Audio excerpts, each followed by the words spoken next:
here we have Maya, and we are doing her go home video for this week's update. So go home videos are where we go over all of her commands, we show you how to give them, how to work through any hiccups, and it's something that you can look back on if you end up having any problems in the future, and you need a little bit of a refresher. So to give you an idea of the order things are going to go, we're going to do our sit and down, then our sit and down stay, then we're going to do place, then we're going to do kennel, and then we're going to do some leash walking. So we're going to get started. Maya, come here. Good. So we're going to raise our hand upwards for a sit. Good. Anytime you raise your hand up, a dog is going to bring their head up and their butt down. Maya, come here. Sit. Good girl. Good job. Maya. And now we're going to do it down from standing. Wait for her to finish chewing so she's paying attention. Ready? Down.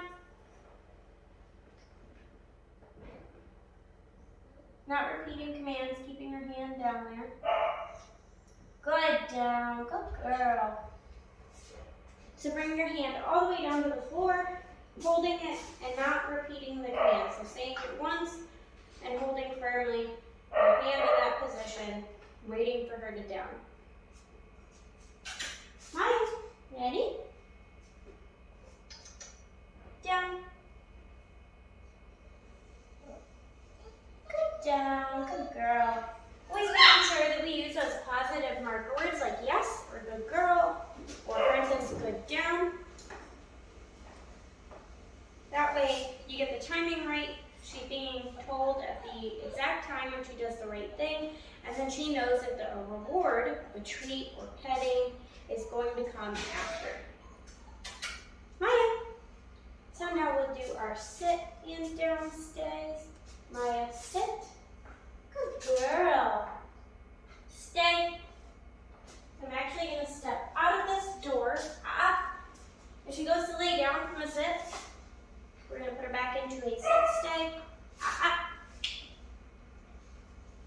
Right back in the same spot. So if she goes to move, you want to give a verbal warning of If she continues to move, we're going to put her right back into the same spot, and you want to do it quickly. Good stay. Good stay. Again, making sure we reward for the action that we're asking of them. So coming back while she's staying in a sit, and making sure we reward for that. Girl, I'm going to step out this door real quick. Good stay.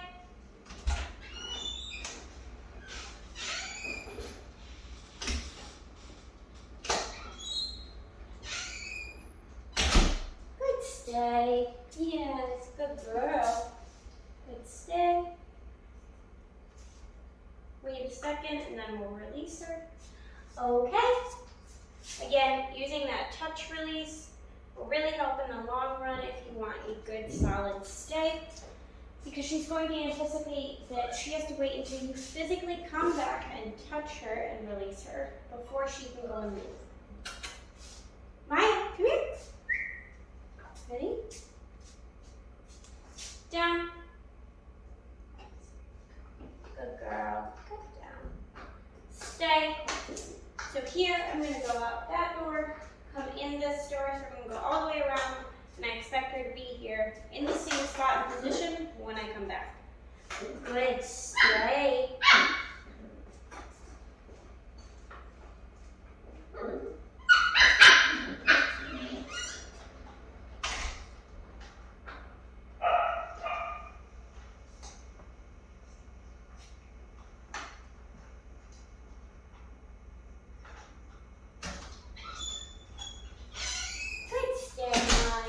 Good job.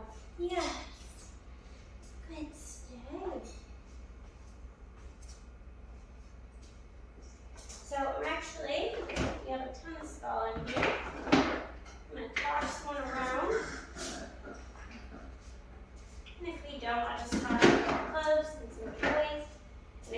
her to stay in that down stay. So regardless of distraction, she should stay where she is until I release her.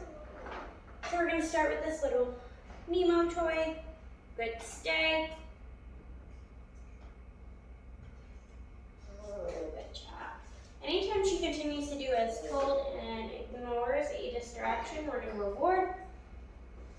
Good stay. Wait for her to finish chewing.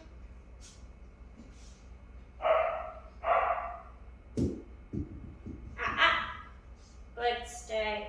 So that one went really close to her. So we want to make sure to reward because that is very tempting, especially for a puppy. And the last one is one of these dogs' favorite chews. Good stay. Good girl. Yes. I'm going to walk around her.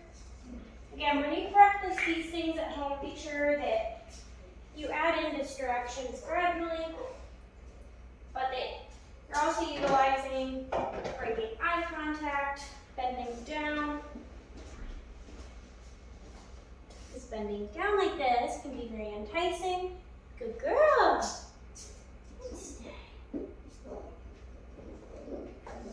These little puppies right here are very exciting and enticing for Maya.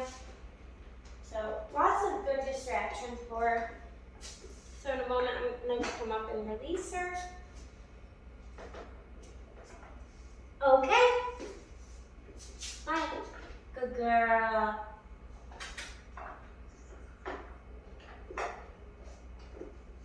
So now we're going to do our place command, which is on this veranda bed.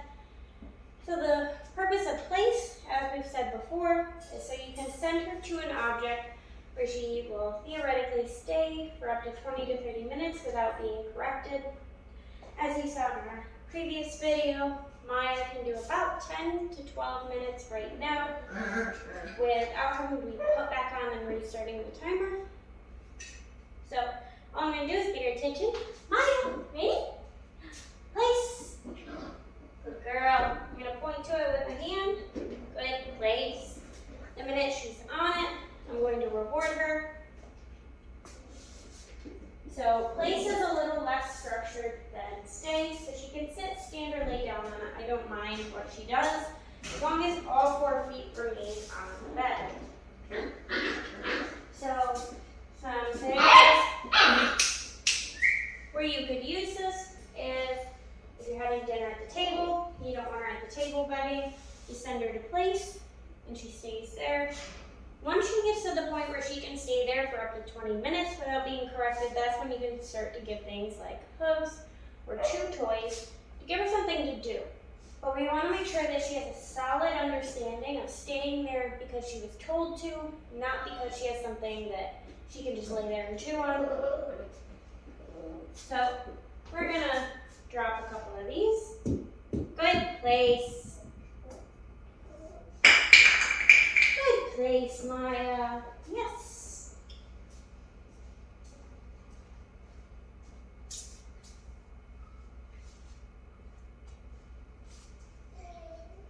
So I'm actually going to do that same where I go through one door, not the other, and expect her to stay in that place. And then we'll do it again with all those distracting fun toys on the floor where I'm out of sight. Good place.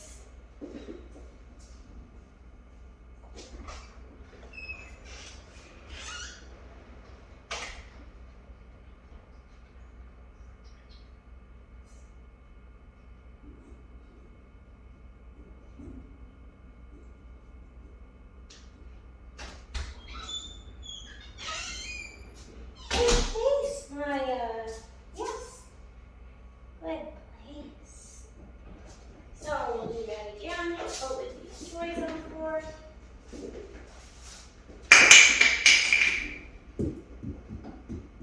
Good place. Yes. Again, still rewarding for those very enticing, exciting things when she continues to do as she was told. Good place.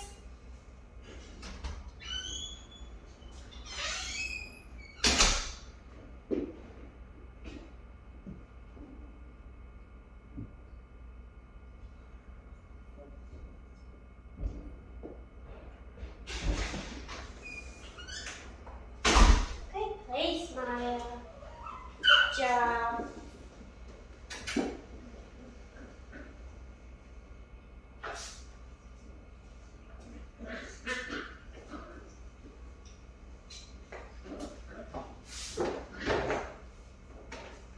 So I'm just going to start walking around a bunch, stopping, doing anything I can to try and get her a little distracted. Good girl. Good place. You can even toss the treat to her from a distance. Good girl. You can sit on the floor. These are all things that can be, enticing or inviting for dogs to want to break away from whatever you're telling them to do.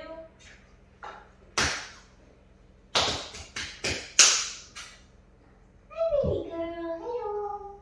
You can try talking to her.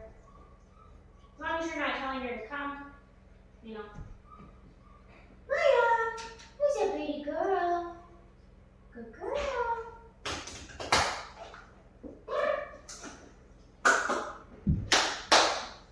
Good place. Good job. Good place. So I'm actually going to step out the door that's behind the camera. That is our front door to outside. Good place.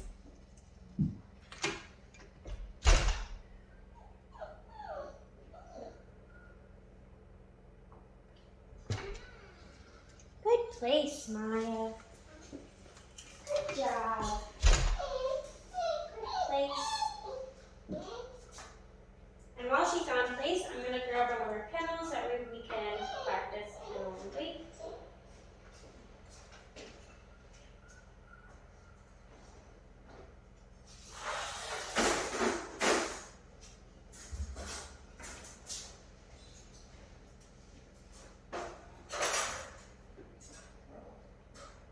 And now I'm going to release her. So same thing with stay. It's going to be that touch release. Okay. Good girl. Maya, ready? Sit. That's a good sit. Ready? Kennel.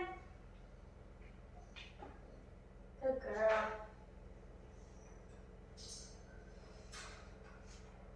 So as you can see, I have Maya on a leash. And while she doesn't need to be on a leash here to do any of these things, I'm doing this for the purpose of you to get a realistic view of what to expect for the next few weeks. She should be on the leash when she can be fully supervised. If she cannot be fully supervised, she is to be in a crate where she can't get into trouble, she can't have accidents. The purpose for that is puppies are, ever changing, especially as they enter their teenage years. And they start to want to explore a bit more, and some puppies can become a little rambunctious or destructive. So the whole purpose is for her to learn that it's your house. You say when she can and can't interact with certain things, if she even can. That way she starts to learn to respect the fact that this is your house, this is your stuff, and she is living there. We do that for the purpose of making sure they don't destroy things. We also do it for the purpose of making sure they're not having accidents anywhere in the house. So again, if she can't be fully supervised, 100% supervision, she is to be in the crate. It's also really good for puppies to spend time in crates. So you never know when something's going to come up, and say you left for work in the morning, put her in the crate, and an emergency happens. And she has to stay in that crate longer than a normal time period for when you normally would come home from work. We want her to be well adjusted to the point of staying in a crate as long as needed. So our puppies get crated anywhere from 12 to 4, sometimes it's 2 to 4. That way they can start to get used to, there's times where they're in a crate and people are doing things. That way they don't feel the need to be, a little rambunctious, or they don't get anxious, vocal. So the crate really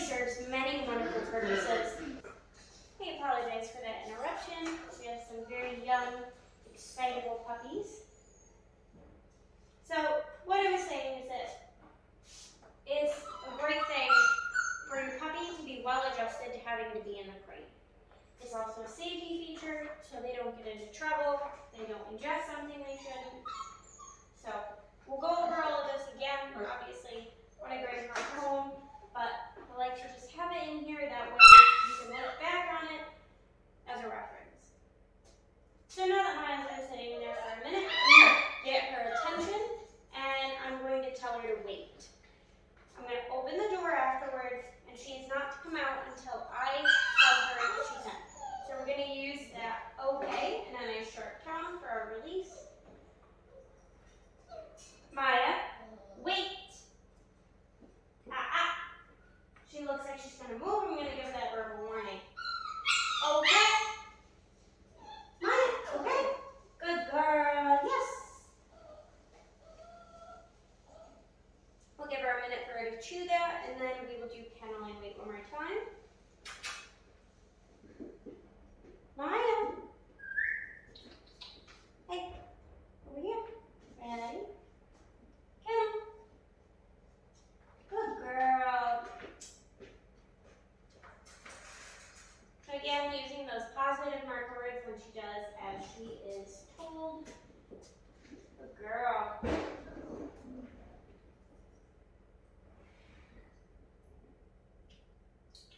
Maya, wait.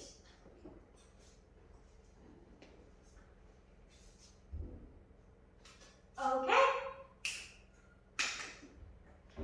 Maya, okay? Yes, good job. Good girl. Yes.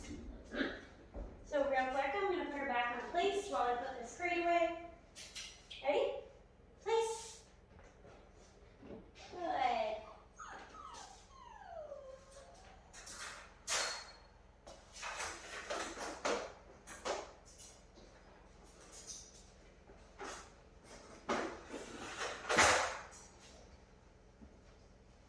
As soon as she's done chewing that treat, we will move on to her leash walking.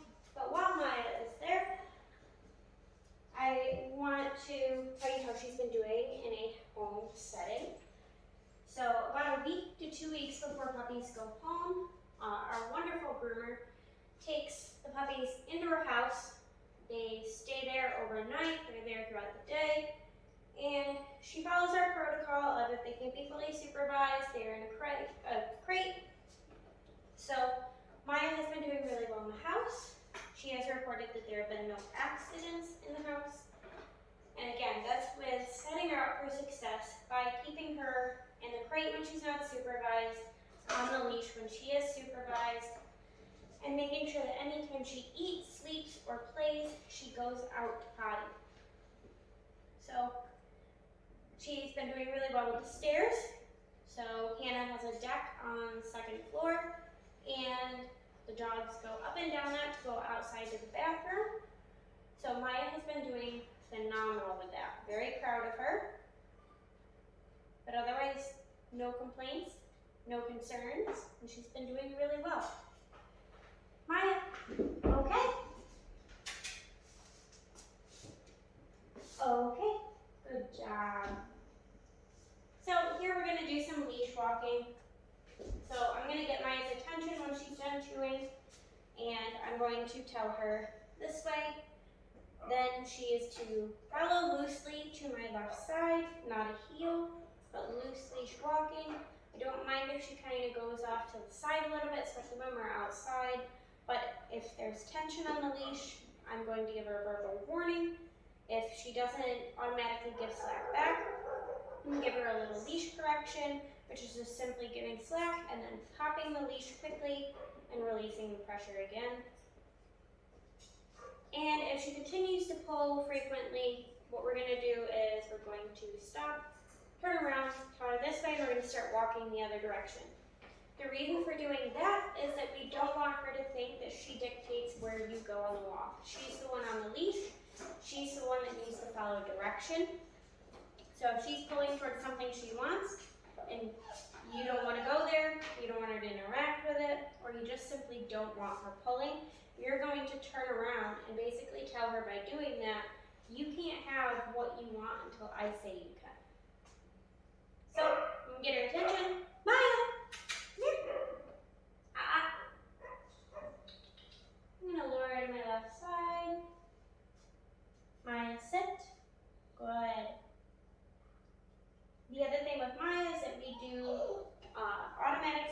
done walking, so when I stop, she is to sit and stay there until we start to move. Maya, hey, sit. Good. Ready? This way. Good girl. This way. So as we've talked about before, Maya is a very reserved, aloof, low energy pup. This way. So she does have a tendency to lag behind sometimes. Good girl. Yes. I personally don't mind if she lags behind a little bit. My thing is that if I'm not willing to stop where she starts to lag behind, we're just going to keep moving. Again, we dictate where we go on our walks. Maya, this way. Good girl. Yes. Come on. Let's pick up your pace. Come on. This way. Good girl. This way. Yes. Come on. Maya, let's go. So as you can see, when she tries to stay further back, I just give a gentle tug and she continues to move. This way. Good girl. Come on. This way. Good. As you can see, there's slack in the leash. I'm not holding it taut. The purpose for keeping it in an upward position is so I can quickly give her a leash correction if need be, because it's holding her collar in the right spot. Nice up and high behind the ears. If you notice that Maya is pulling with you a bit and you're struggling to really bring back her focus, you can use a couple different things. So you can use a slip collar, so that'll just go on like so. Go over her neck. Now she's going to walk on your left side. So the key is that you want this to move freely. You don't want it bent over.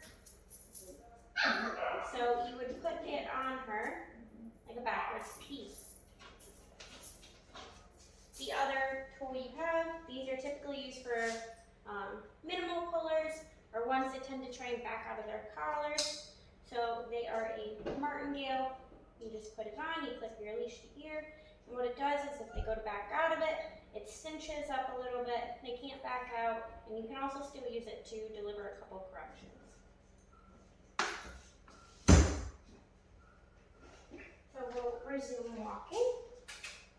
Maya, this way. As you can see though, Maya does pay attention to your body and where it's moving, so she doesn't tend to trip people when walking.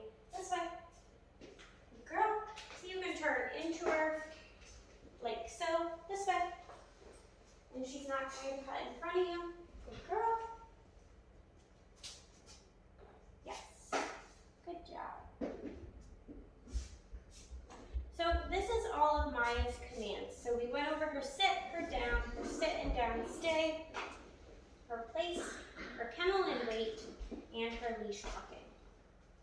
So I hope this video can help you in the future if you need to look back on it, if you find that you're struggling with something.